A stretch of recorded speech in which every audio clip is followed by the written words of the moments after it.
Welcome friends, यीशु मसीह के नाम में आप सबकी सलामती हो। मैं हूं रॉबर्ट सैमुअल और आज हम देख रहे हैं एक्स सेक्निस जॉन रीज टेस्टमनी। दाखिल कलाम मुकद्दस में से देखेंगे इफिसियों के नाम पौलुस रसूल का खत, उसका 5 बाब और 11 आयत। और तरीकी के बेफल कामों में शरीक ना हो, बल्कि उन पर मलामत ही किया करो, यानी कि उनको एक्सपोज किया करो। तो आज हम ये गवाही देखेंगे और तरीकी के कामों को एक्सपोज होते हुए सबसे पहली हत्या जो मैंने देखी वो मुझसे कुछ फुट की दूरी पर हुई थी। जब मैं दूध लेने गया था, मैंने सिर्फ 10 फुट की दूरी से देखा उसे। उन्होंने उसे 7 बार गोली मारी थी और मैंने एक के बाद एक बहुत सारी मौतें देखी अपनी जिंदगी में। साउथ ब्रॉक्स की सड़कों पर आपको एक हत्यारा, एक लूटमार करने वाला और एक बहुत चालाक इंसान बन के जीना होता है। मेरे पिता की तरफ के लोग तांत्रिक और भूत सिद्धि करने वाले थे। हम तंत्र मंत्र और भूत सिद्धि करते थे। हमारा कांटेक्ट खुद शैतान से था। मुझे याद है कि मेरे पिता कमरे में जाया करते थे शैतान की पूजा करने के लिए, और मैं शैतान की उपस्थिति को भी महसूस कर पाता था। और मेरे पिता आराधना करते थे, टंग्स में बोलते थे, शैतान की अन्य भाषाएं बोला करते थे, दुष्ट आत्माओं की। और वहाँ वो फूल चढ़ाते, कैंडल जलाते और पानी डालते थे। शाम को 7 बजे से लेकर सुबह 5 बजे तक मैं एक डिमोनिक चर्च में जाता था, जहाँ तंत्र मंत्र भी सिखाया जाता था। मुझे ट्रेंड किया जा रहा था, मैं ट्रेंड हो रहा था तांत्रिक बनने के लिए। मुझे भूत सिद्धि करने वाली जादूगरनी औरतें जो 30 साल से, 40 साल से, 50 साल से अपने धर्म में लगी हुई थी, ये सिखा रही थी कि कैसे बात करनी है प्रिंसिपैलिटीज से, शैतान से, जमीन वाली दुष्ट आत्माओं से। आप शैतान से डायरेक्ट बात नहीं कर सकते, आपको पहले अधिकार कमाना होगा।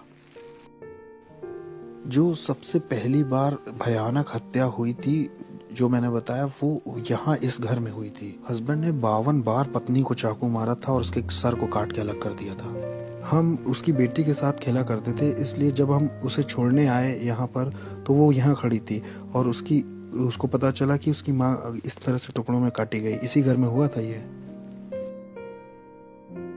एक बार मैं अपने स्कूल में अपने दोस्तों के साथ खेल रहा था, तो वहाँ एक पास्टर आए, एक बैंड भी उनके साथ आया था और वो गाना गाने लग गए। लोग इकट्ठा हो गए और वहाँ बड़ा अद्भुत माहौल बन गया। पूरे स्कूल में एक खुशी की लहर दौड़ गई और मैं एक टूटे हुए परिवार से आया था। वहाँ पास्टर स्टेज पे खड़े होकर बाइबल की कुछ बात बता रहे थे, बाइबल की कहानियाँ बता रहे थे, परमेश्वर कैसे सबसे प्यार करता है, और वो यही सब बता रहे थे। पहली बार मैं थोड़ा सा जुड़ा कि वाह, शायद परमेश्वर मुझसे प्यार करता है। हो सकता है परमेश्वर को मेरी या मेरे परिवार की ज़रूरत है। शायद परमेश्वर मुझे और मेरे परिवार को छूना चाहता है, हमारी परिस्थिति बदलना चाहता है। मुझे भी थोड़ा प्यार मिल सकता है, मुझे भी मिल सकता है।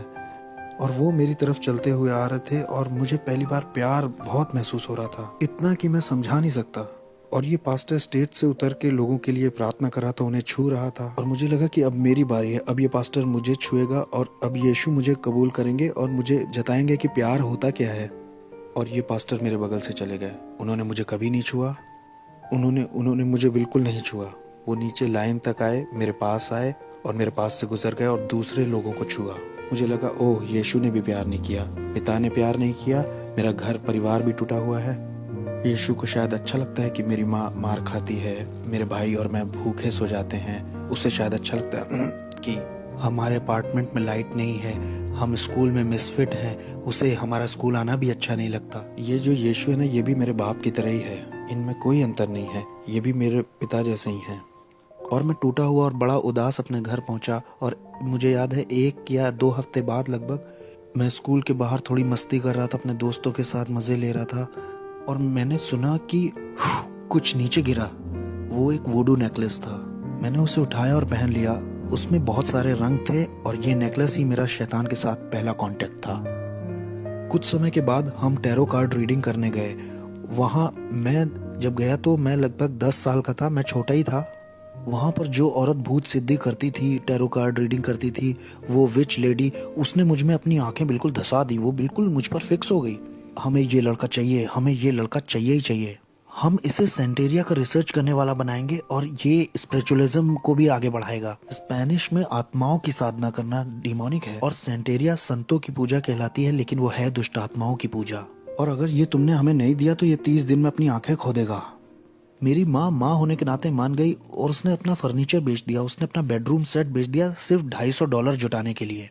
ताकि मेरी पहली सेरेमनी हो। इस औरत ने मेरी माँ के दिल में बहुत डर बैठा दिया था और मेरी माँ ज़मीन पे सोने लग गई क्योंकि उसके पास बेड नहीं था और वो ये भी नहीं चाहती थी कि मेरी आंखें खोएं। तो इन लोगों ने मुझे अंधकार की दुनिया में आगे बढ़ाया जब मैं 10 साल का था। फिर पहला एनकाउंटर जो मेरा हुआ, मैं जब 10 साल का था, वहाँ डेविल आया और उसने ऑफरिंग भी कबूल कर ली। मेरी जिंदगी अब शैतान को सौंप दी गई थी और उन्होंने मेरे गले में 5 मालाएं पहनाई। ये 5 तरह की बड़ी दुष्ट आत्माएं थीं जो आसमानी मकामों में रहती हैं। ये शैतान के नीचे होती हैं। उन्होंने ये मेरे गले में पहना दिया, जिन्हें सेंटेरिया कहते हैं। उन्होंने कहा कि यही रूहें आज से तुम्हारी मदद करेंगी और ये तुम्हारे स्पिरिचुअल गार्डियन एंजल्स हैं और अब से यही तुम्हारी आगे को फिक्र करेंगे। ये जो कोने की बिल्डिंग आप देख रहे हैं इधर, इस कोने की, ये पूरी लगभग खाली रहती थी और मैं और मेरा भाई यहाँ ऊपर से उतर करके और पंप से पानी लेने जाते थे। ये वाला पंप था वो। ये खाली थी और ज़्यादातर अपार्टमेंट यहाँ के खाली ही थे और मैं और मेरा परिवार ही सिर्फ यहाँ रहते थे। मेरा जो पूरा चैपल था वो इन्हीं सब कामों में लगा हुआ था। वो शैतान की पूजा करते थे और हम डिमोनिक चर्च में जाते थे शाम को 7 बजे से लेकर सुबह 5 बजे तक। भूत सिद्धि वाली औरतें और तांत्रिक हमें सिखाते थे। वो बुलाना सिखाते थे, नियम कायदे और अधिकार के विषय में सिखाते थे। इस जगह को कौन देखता है, ऊपर हाकिम कौन है और यहाँ की प्रिंसिपलिटीज का नाम क्या है और किस तरह से हमारा चैनल काम करता है। 13 साल का होते होते मुझे शरीर से आत्मा को अलग करना आ गया था और मैं शरीर घर में छोड़कर स्पिरिट रेल्म में निकल जाता था, अलग क्षेत्रों में, और जाकर वहाँ श्राप बोलता था। अंधकार का साम्राज्य बढ़े और आस पड़ोस श्रापित हो जाए। यहाँ पर होमोसेक्सुअलिटी आ जाए, यहाँ पर डीमंस आ जाए, यहाँ पर spirit of murder, spirit of suicide आ जाए। मुझे अपने आस पड़ोस में ये सारे चैनल्स चलाना आ गया। 15-16 की उम्र आते आते मैं हॉस्पिटल्स में जाके आईसीयूज में मौत हो जाए ऐसा बोलता, दूसरे कमरों में मौत हो, ये इंसान मर जाए, ताकि डेविल की नज़र में मेरा लेवल या मेरा ओहदा और बढ़ सके और मैं न्यूयॉर्क सिटी का सबसे बड़ा डेविल वर्शिपर बनना चाहता था। शैतान मेरा बाप बन गया, उसने मेरे बाप की जगह ले ली क्योंकि मैंने ऐसी दुआ की थी कि मेरे बाप को मार दो।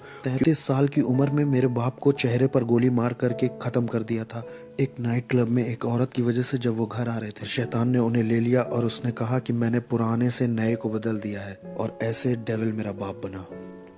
एक क्लब था इस जगह पर और वहाँ मेरे बाप को मारा गया था जब उनकी उम्र 33 साल की थी।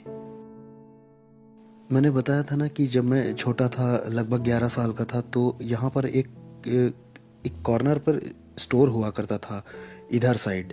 जब मैं दूध का गैलन लेने गया था, मेरे सामने उस आदमी को मारा गया था।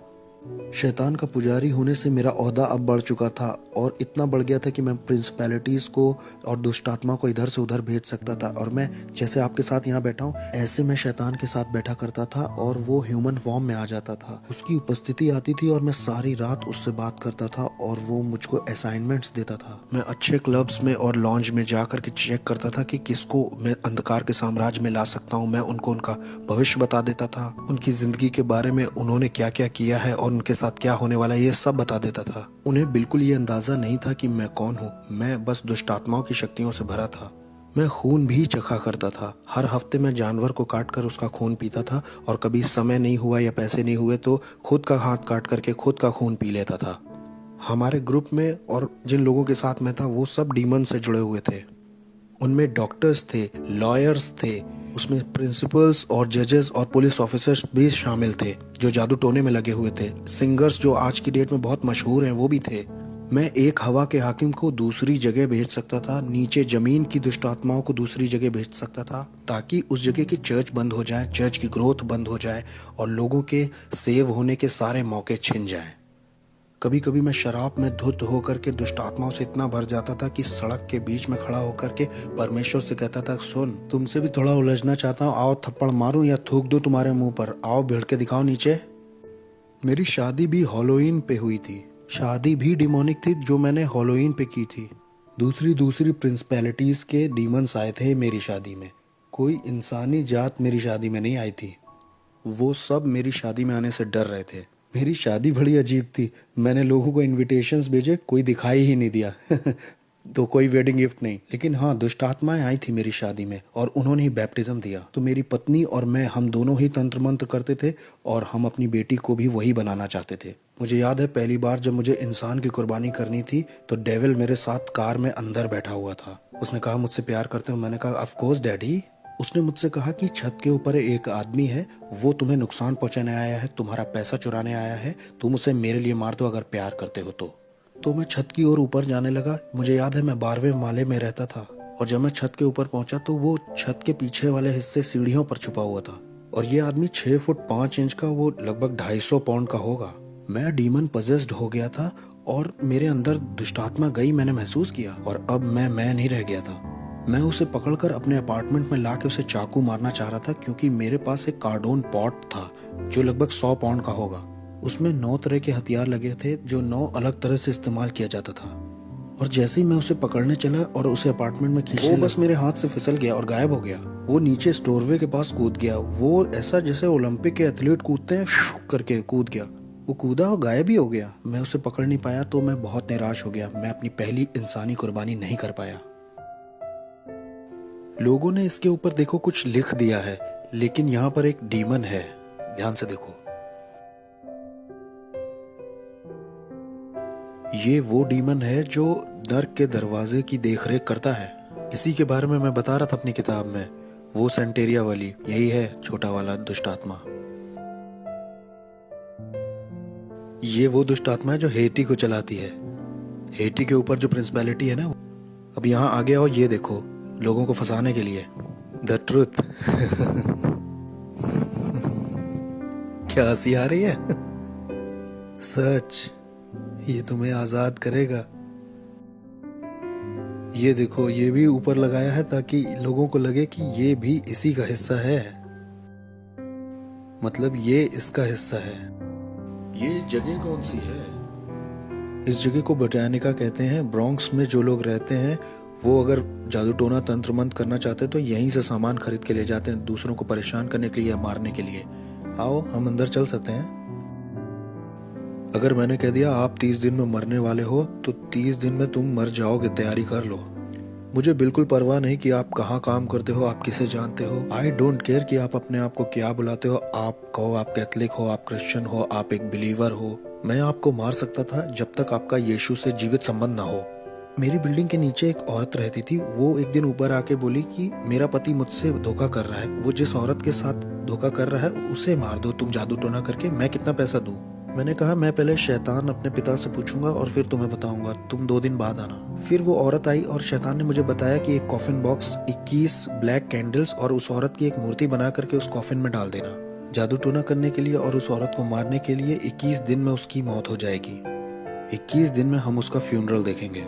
तो वो औरत आई, मैंने उससे कहा मैं $10,000 तुमसे लूंगा उस औरत को मारने के लिए। उसने कहा ठीक है। मैंने कहा अरे तुम्हारी मेरी जान पहचान है, मैं तुम्हारे घर भी आता था, तुम एक काम करो 7,000 देना, 30% ऑफ दे रहा हूँ तुम्हें, मैं मार दूंगा उसे। 30% ऑफ है तुमको, $7,000 दे देना बस। जब वो औरत मेरे घर से जा रही थी तो बुड़ के बोली वैसे वो औरत क्रिश्चियन है। उसने कहा वो मसीही है। मैंने कहा अब मैं उसे फ्री में मारूंगा। मैंने कहा मैं उसको अब फ्री में मारूंगा, मुझे इन क्रिश्चियंस को एक सबक सिखाना है, मैं उसे अब फ्री में ही मारूंगा। मैंने कहा मुझे तुम्हारा पैसा नहीं चाहिए, मैं फ्री में मारूंगा।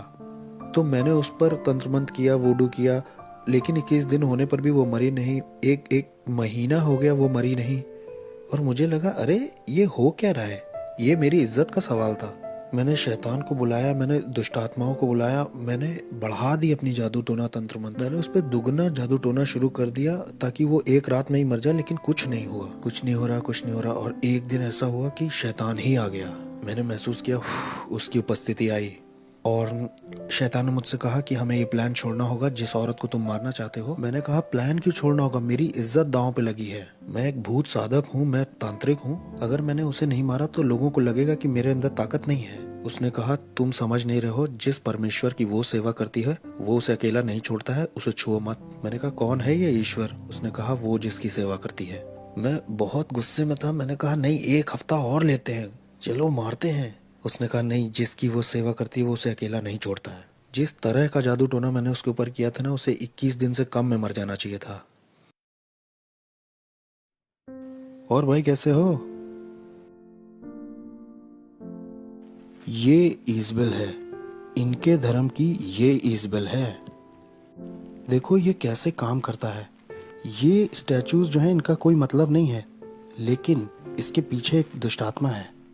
तो अपने खुद के लिए मुझे उसे पहचानने के लिए इसका बनाया जाना बहुत ज़रूरी है, नहीं तो मैं उस आत्मा से नहीं जुड़ सकता। उस दुष्ट आत्मा से मेरी जान पहचान नहीं हो सकती। हमारे बीच में कुछ कॉमन नहीं है। मैं आदमी हूँ, वो एक आत्मा है और आत्माओं में भी वो दुष्ट आत्मा है। मैं उससे जुड़ ही नहीं पाऊंगा। उससे जुड़ने के लिए मुझे इसको बीच में लाना ही होगा। ये इंसानों की तरह दिखते हैं, लेकिन इस आदमी के पीछे भी एक कहानी है। उस कहानी की वजह से ही आप उससे जुड़ सकते हो और ये दुष्ट आत्मा उसकी वजह से चलन कर सकता है। और ऐसा ही इन लोगों के साथ भी है। बाद में इनके नाम रखे जाते हैं और इनके भी जन्मदिन होते हैं, इनके भी अपने दिन होते हैं। किस तरह से इंसान फंस के पकड़ा जाता है इस दुष्ट आत्मिक संसार में और तंत्र मंत्र में, जानते हैं? ये वो जाल हैं जिनसे दुष्ट आत्माएं ऑपरेट करती हैं, अपना चलन करती हैं। इन्हीं मूर्तियों की वजह से इंसान अपने सारे शैतानी काम और शैतानी मजहब चला पाता है। यहाँ ऐसी कोई चीज नहीं है जिसे पवित्र कहा जा सके, बस एक ही है, वो हम हैं। इस जगह पे होता क्या है? वहाँ पीछे तंत्र मंत्र होता है, वूडू होता है। वहाँ कुछ मंत्र बोले जाते हैं और उससे मूर्तियाँ पवित्र की जाती हैं। ये सारी दुष्ट आत्माएं चाहती हैं कि आप एक नई मूर्ति खरीदें ताकि आप दुष्ट आत्मा को घर ले जा सकें। ये देखो, खास प्रार्थनाएं, ये आपको विश्वास दिलाना चाहते हैं कि आप परमेश्वर से प्रार्थना कर रहे हो। मैं भी यही किताब इस्तेमाल करता था, खास प्रार्थनाएं। इनका मकसद ही है कि आपको लगे कि आप ईश्वर से प्रार्थना कर रहे हैं, लेकिन इनमें कोई भी ईश्वर में बाइबल का कुछ नहीं है, ना बाइबल की कोई बात है, ना क्रूस की कोई बात है। मैं न्यूयॉर्क अमेरिका में तीसरे नंबर का वो इंसान था जिसके पास एक ऐसी किताब थी जिसमें चिन्ह बने थे सारी दुष्ट आत्माओं के और सारे हाकिमों के, और कैसे लोग ये तंत्र मंत्र सीख सकते हैं। और कोई इस तरह की किताब को नहीं रख सकता, या किसी के पास ऐसी किताब नहीं हो सकती जब तक डेविल उस पर खुद साइन न कर दे।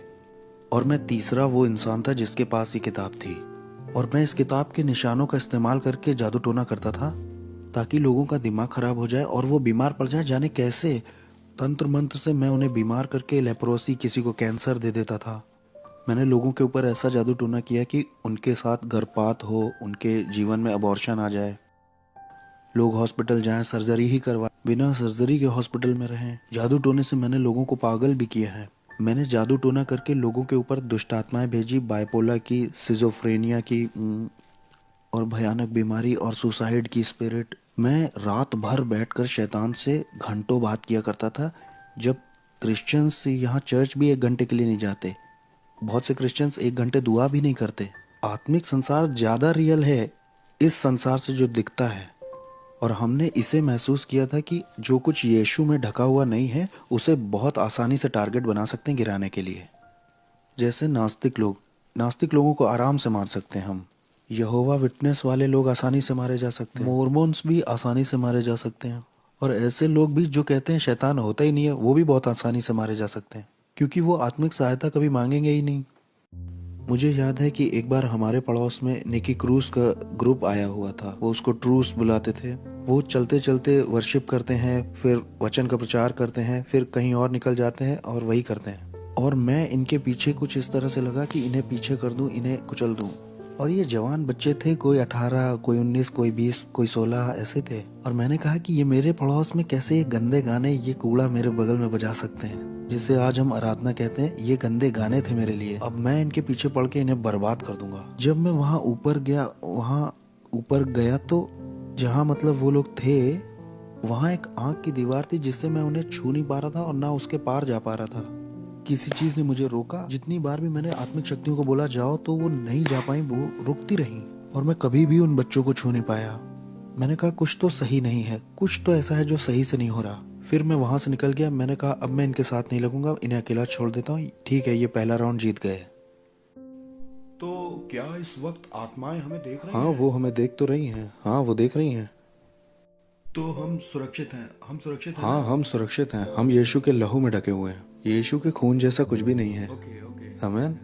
वो हमें छू नहीं सकते। हमारे पास सुरक्षा का बाड़ा है। हमारे चारों ओर सुरक्षा का बाड़ा है भाई। हम यहाँ आ सकते हैं और हम यहाँ की दुष्ट आत्माओं के पीछे भी पड़ सकते हैं, और हम इस जमीन को यीशु के नाम से श्राप भी दे सकते हैं, और शैतान हमारा कुछ कर भी नहीं सकता। मेरे पास बहुत पैसा था, बहुत बढ़िया कारें, बहुत सुंदर लड़कियां थीं। मेरे पास दुनिया का सब कुछ था। मेरे पड़ोसी मुझसे डरे हुए थे, क्योंकि जो मैं था, वो कहते थे तुम इससे उलझोगे तो तुम्हारे घर के लोग मरेंगे। तुम इससे उलझे तो ये बंदूक नहीं चलाएगा, ये सोते में मार देगा सबको। मेरे बाप शैतान ने मुझे बहुत बढ़िया चीजें दी थी, ऐसी ताकत दी थी कि लोग मुझसे डरते थे, जैसी मैं सोच भी नहीं सकता। यहाँ तक कि पुलिस भी मुझसे डरती थी, मेरे पड़ोस की सिक्योरिटी भी डरती थी। लोगों को ये मालूम था कि ये शैतान का बच्चा है, ऐसा कहते थे लोग। मैंने कई क्रिश्चियंस को घुटने पिला दिया, दुआ के लिए नहीं, क्योंकि उनमें ताकत ही नहीं थी। इसलिए नहीं कि आपका परमेश्वर ताकतवर नहीं था, मुझे गलत मत समझिए। परमेश्वर तो ताकतवर था, लेकिन बर्तन कमजोर था। बर्तन का कोई प्रार्थना का जीवन नहीं, ना कोई उपवास का जीवन, और ना परमेश्वर से इसका संबंध सही है। ये व्यक्ति भक्त जैसा बस बाहर से दिख रहा है, लेकिन कोई शक्ति नहीं है। ये व्यक्ति कमजोर है और इसके जीवन में कुछ हो भी नहीं रहा है। इसके पास बाइबल भी है, इसके पास कपड़े भी सही हैं, इसके वस्त्र सही हैं, लेकिन इसका कोई जुड़ाव नहीं है यीशु के साथ, क्योंकि ये उसकी इच्छा से बाहर है, उसकी प्रतिज्ञाओं से बाहर है और इसके डिवाइन पर्पस से भी बाहर है। इसलिए मेरा उस पर अधिकार है, मैं उसको गुलाम की तरह बना लूंगा, मैं उसे तोड़ दूंगा, उसके साथ तंत्र मंत्र करूंगा। मैं करता जाऊंगा एक मसीही से दूसरे मसीह, एक चर्च दूसरा चर्च, कई सारे। मैं हर वो चीज गिराता जाता जो यीशु के क्रूस को दिखाती थी।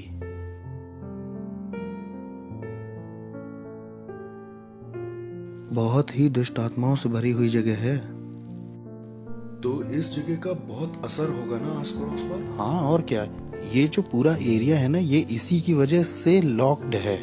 ये शैतान का गढ़ है, हम शैतान के गढ़ में गए थे। इस गढ़ का पूरा बाजार नरक से था।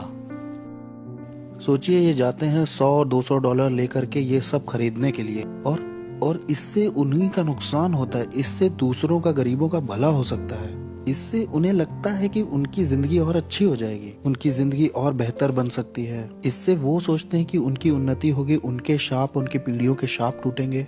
ये मोमबत्तियां, ये वुडू खरीदने से इन्हें लगता होगा, लेकिन परमेश्वर कहता है कि ये तुम्हें फ्री में दे रहा हूँ मैं, बस अपनी जिंदगी मुझे दे दो और मैं तुम्हें आजाद करूंगा। लेकिन ये इन्हें नहीं चाहिए, ये उनके लिए बहुत मुश्किल है, ये तो इनके लिए बहुत कॉम्प्लिकेटेड है।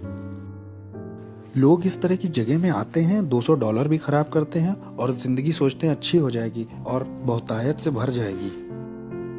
हेटी के ऊपर जो दुष्ट आत्मा है, उससे मेरा कांटेक्ट था, उसका नाम है कैंडेलो, उससे मेरा संपर्क था। और मायामी के दुष्ट आत्माओं से भी संपर्क था, अफ्रीका की दुष्ट आत्माओं से भी था, न्यूयॉर्क के ऊपर जो हवा के हाकिम है उनसे भी था, कुछ और भी थी जो दुनिया भर में जाना चाहती हैं। यहाँ पे एक सड़क है, वहाँ दूसरी दुष्ट आत्माएं हैं, हाकिम हैं। 42 नंबर की सड़क पर जो दुष्ट आत्मा है वो यहाँ आना चाहती थी।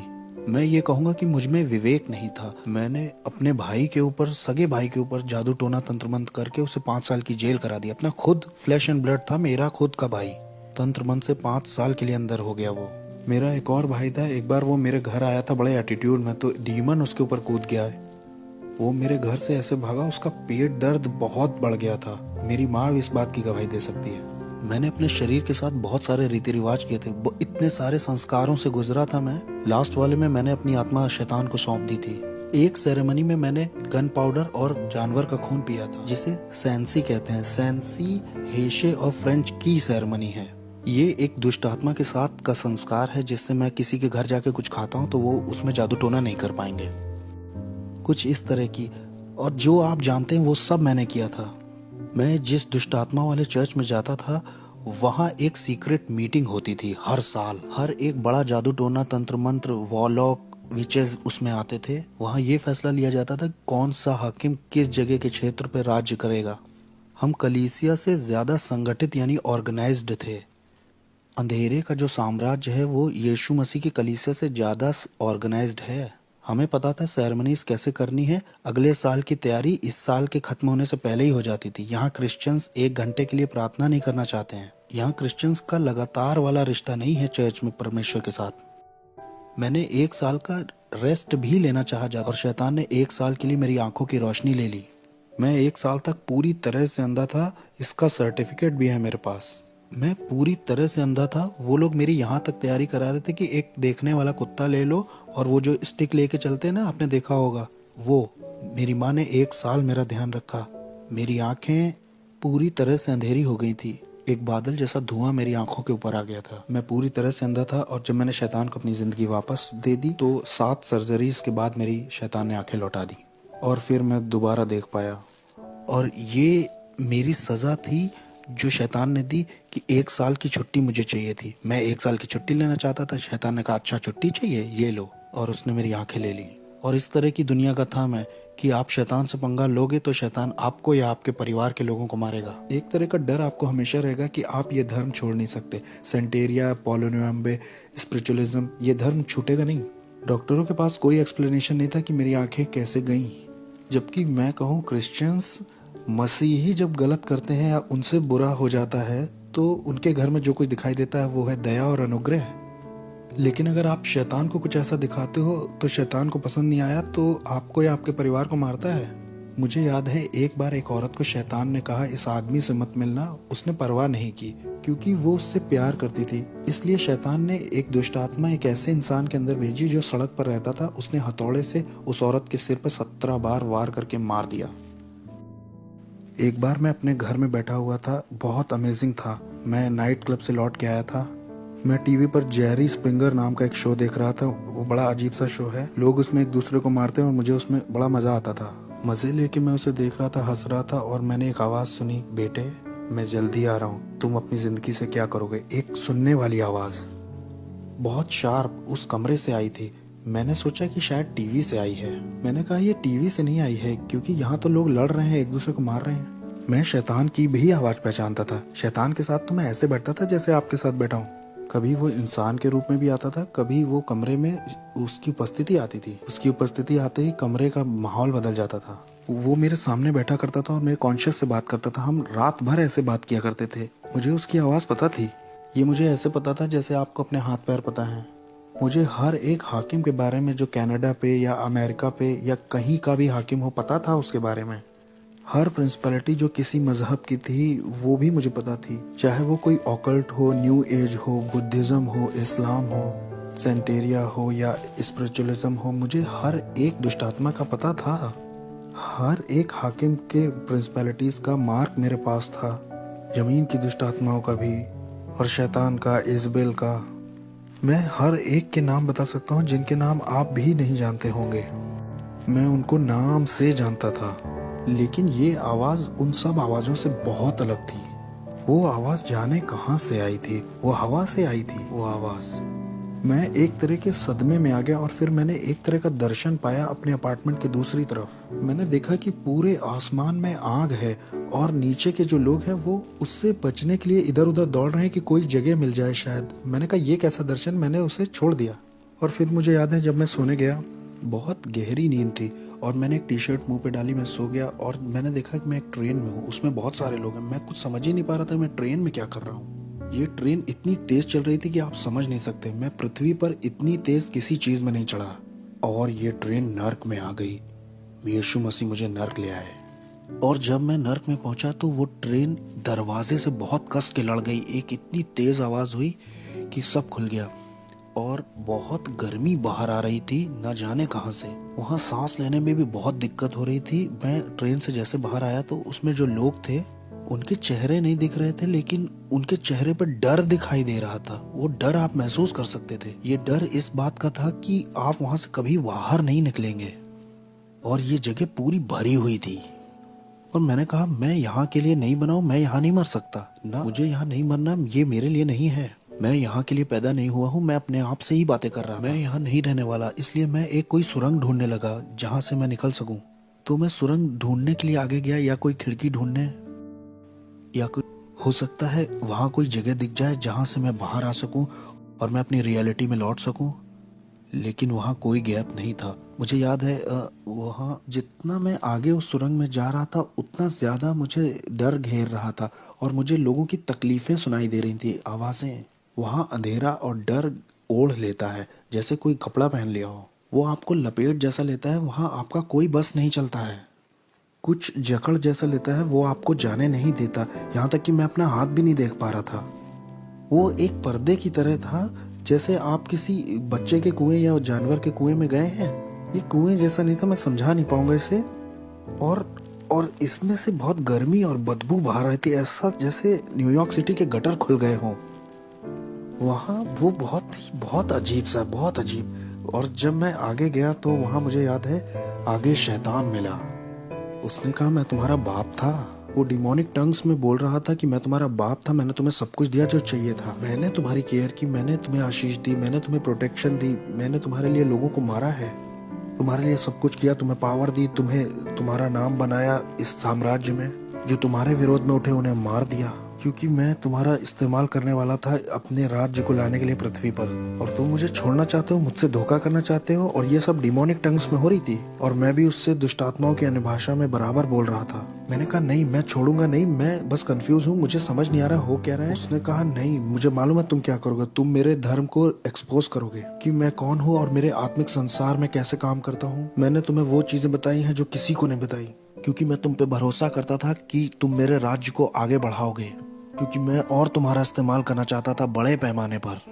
और कंफ्यूज होकर उसने मेरी गर्दन पकड़नी चाहिए, और जैसे ही मुझे मारने के लिए उसने गर्दन पकड़नी चाहिए, एक क्रॉस मेरे हाथ में यीशु मसीह का आया। और न जाने 3-4 क्रॉस कैसे नर्क में आ गए जब मैंने ब्लू शॉर्ट्स और टी शर्ट पहन रखी थी। और जैसे ही मैंने वो क्रूस उसके ऊपर छुआया, वो ऐसे पिघल गया जैसे वो कोई बच्चा हो। वो एक बच्चे की तरह जमीन पर गिर पड़ा और उसमें कोई ताकत नहीं थी। और फिर मैंने उस मौके का फायदा उठा करके भागना शुरू किया उस तरफ जिधर दरवाजा लग रहा था मुझे, या शायद वहां कोई मुझे दरवाजा दिखाई दे जाए। जो मेरी उम्मीद थी, वहां आशा जो थी वो ऐसी थी जैसे वहां किसी तरह की कोई आशा ही ना हो। वहां कभी ऐसा नहीं लगता कि आप बाहर आ पाएंगे। बस यही आपका द एंड है। जिस डर ने उस वक्त मुझे पकड़ रखा था, वो डर मैं समझा नहीं पाऊंगा, ऐसा डर मुझे कभी नहीं लगा। मैंने उस तरह की निराशा कभी महसूस ही नहीं की थी। ये बिल्कुल स्वर्ग का ऑपोजिट था। वो खुशी और आनंद का ऑपोजिट था, शांति का ऑपोजिट था, जीवन और उजियाले का ऑपोजिट था। ये जगह तो अंधकार और तड़प की जगह थी। अगर मैं यहाँ रहता हूँ तो मेरे परिवार मुझे कभी नहीं ढूंढ पाएगा कि मैं यहाँ हूँ। मेरी पत्नी, मेरी बेटी मुझे कैसे ढूंढ पाएंगे, कैसे देख पाएंगे। अब जब मैं उस सुरंग के और गहरे में जा रहा था, ये सोचते हुए कि वहां शायद कोई दरवाजा हो या किसी तरह की कोई दरार वहां हो, वहां शैतान फिर से दिखाई दिया और उसने कहा कि मैं तुम्हें मार दूंगा। अब समर्पण के समय में मैंने तुम्हारे शरीर पर कुछ दुष्ट आत्माओं की भाषा में निशान बनवाए थे जो मेरे कॉन्ट्रैक्ट हैं, इससे मैं तुम्हें मार दूंगा। उसने कहा अरे बेवकूफ, ये मेरे निशान है, ये इस बात के निशान है कि मैं तुम्हारा मालिक हूँ, मैं तुम्हारा मालिक हूँ, कोई और तुम्हारा मालिक नहीं है, मैं हूँ। या तो तुम मेरे लिए जियोगे या तो मरोगे। और फिर जैसे ही उसने अपने हाथ बढ़ाए मुझे दोबारा पकड़ने के लिए, मैंने तो सोचा मेरी कहानी खत्म। अब वो मुझे दूसरी बार पकड़ने आया है। क्रूस यीशु मसीह का बीच में आ गया, नरक में।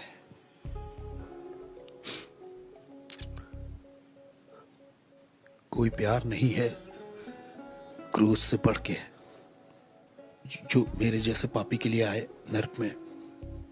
दाऊद कहता है कि अगर मैं अपना बिछौना अधोलोक में भी बिछाऊं तो उसे पता है। अनुग्रह और सच्चाई नरक में दिखाई दी। अनुग्रह और सच्चाई को मेरे बारे में पता था। अनुग्रह और सच्चाई की मेरी जिंदगी में एक योजना थी। मेरे गलत, शैतानी, घमंडी और खुदगर्ज और स्वार्थीपन का जब अंत हो गया नरक में, जब मेरा समय भी पूरा हो गया था, तब यीशु मसीह दिखाई देते हैं मेरे जैसे मिसफिट के लिए और कहते हैं तुम्हारे लिए मेरे पास योजना है, मैं तुमसे प्यार करता हूँ जितना तुम सोच नहीं सकते। वो मुझे नरक में दिखाई दिए और जब मैं वापस आया, मेरी आत्मा शरीर में वापस आई, तब मैंने अपने घुटने टेके यीशु मसीह के नाम से। मेरे पास $1,00,000 का सामान था तंत्र मंत्र का, मैंने फेंक दिया। मैंने तंत्र मंत्र सब फेंक दिया। मैंने अंधेरे के साम्राज्य से जुड़ी हर एक चीज़ फेंक दी। हेटी के लोग और क्यूबा के लोग और मियामी, न्यूयॉर्क के लोगों ने सोचा कि इसे मार दे क्योंकि ये बहुत जानता है, क्योंकि इसे बहुत कुछ पता है, इसलिए इसे मारना चाहिए। हमें इसे मारना ही होगा क्योंकि ये बहुत कुछ जानता है। ये अब हम में से एक नहीं रहा, इससे मारना तो जरूर है। वो आए मुझे मारने के लिए, उन्होंने अपनी तरफ से कोई कसर नहीं छोड़ी। मैं दिन में सोने लगा था क्योंकि दिन और रात दुष्ट आत्माएं आती थी और मुझे बहुत टॉर्मेंट करती थी, बहुत सताती थी। ये सब 30 दिन तक चलता रहा। 30 दिन तक वो मेरे गले को पकड़ते थे, वो मेरे बिस्तर को मुझे उठा के फेंक देते थे। मैं बिस्तर पर लेटे महसूस करता कोई मेरे बगल में लेटा हुआ है, बर्फ के जैसा कोई ठंडा। और जैसे मैं मुड़ के देखता तो मैंने डेविल को खुद देखा वहां लेटे हुए। ये सब चलता रहा 30 दिन तक, एक के बाद एक। मुझे सताया जा रहा था, टॉर्चर किया जा रहा था, पागल करने की कोशिश की जा रही थी, मेरे शरीर से मेरी आत्मा खींचने की कोशिश की जा रही थी। मैं रात में ऐसे डरता था जैसे रात में कभी नहीं डरा। 30 दिन तक मैं चिल्लाता रहा और मुझे प्रार्थना करना भी नहीं आता था, सिर्फ बोलता था जीसस जीसस जीसस। प्रार्थना आती नहीं थी तो वो बहन तो इस तरह से चर्च में प्रार्थना करती, लो वो भाई ऐसे प्रार्थना करता है। मैं सारी दुआओं को मिला जुला के करता था ताकि मैं अपनी जिंदगी के लिए लड़ सकूं। और एक दिन ऐसा हुआ कि मैं चर्च में आराधना कर रहा था और मेरे दिमाग में सवाल चल रहे थे कि क्यों तूने मेरे साथ ये सब होने दिया प्रभु। और उस दिन मैंने ये आवाज़ सुनी कि मैं देखना चाहता था कि तुम मुझसे कितना प्यार करते हो। और उसने कहा मैं देखना चाहता था तुम कितना भरोसा करते हो मुझ पे। और उस दिन के बाद से शैतान कभी आगे को मेरे पीछे नहीं पड़ा। मैं यीशु के लिए एक इवेंजलिस्ट बन गया। तब से लेकर आज तक 14 साल हो गए हैं प्रभु की सेवा करते करते, और मैं इस चीज़ को किसी भी चीज़ से सौदा नहीं करूँगा। और मुझे पता है हालेलुया नाम की सड़क पर जॉन रिमेरिस का एक बड़ा बंगला है। एक दिन वो कहेगा तेरा स्वागत है विश्वास योग्य दास। जिसके कान हो वो सुन ले और जिसकी आंखें हो वो देख ले।